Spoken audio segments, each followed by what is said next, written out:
Bonjour à tous, je reviens aujourd'hui sur un sujet qui me passionne, qui est la physique quantique, et notamment sur ses applications en médecine quantique. Le physicien Fritz Albert Popp, dont je vous ai déjà parlé au cours de mes vidéos, s'est intéressé au vivant et il a découvert que le vivant était le siège de ce qu'il a appelé la cohérence quantique. Il a même mis en évidence le fait que le corps humain était habité par ce système de cohérence quantique. Alors on parle de cohérence quantique quand une collection d'atomes commence à vibrer de façon cohérente, c'est-à-dire qu'ils font le même déplacement en même temps. Soit ils montent, soit ils descendent, enfin ça c'est schématique, en tout cas ils vont faire le même mouvement en même temps. Et à ce moment-là, ils ont la même fréquence de vibration et la même phase. Et ça pourrait avoir des applications fantastiques en médecine.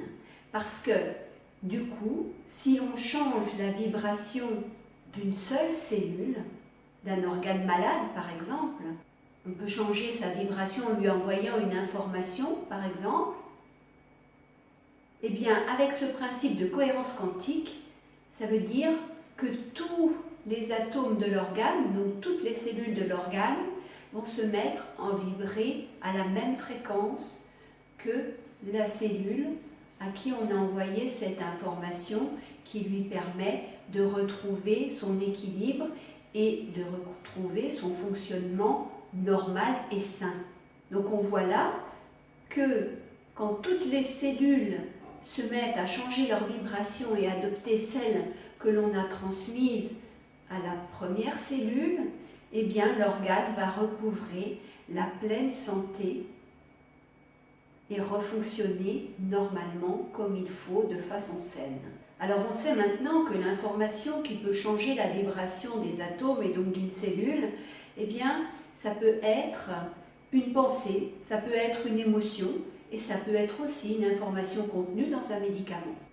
Je vous rappelle les travaux de Jacques Benveniste qui ont été ensuite repris par le professeur Luc Montagnier et ils ont mis en évidence que l'information suffit, on n'a plus besoin d'un support matériel.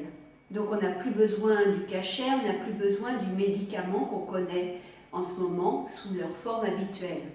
Alors bien sûr en France, rares sont les utilisateurs de ces techniques que je trouve vraiment révolutionnaires. Alors si vous, dans vos régions, vous connaissez des thérapeutes qui font ça en France, je serais vraiment intéressée de connaître ces personnes, d'avoir leurs coordonnées. Bien sûr, n'indiquez pas leur nom en message public, mais plutôt en message privé, parce que je n'ai pas du tout envie que ces personnes aient des problèmes avec l'Ordre national des médecins, avec des labos pharmaceutiques, etc., parce que ce sont des pratiques qui dérangent énormément.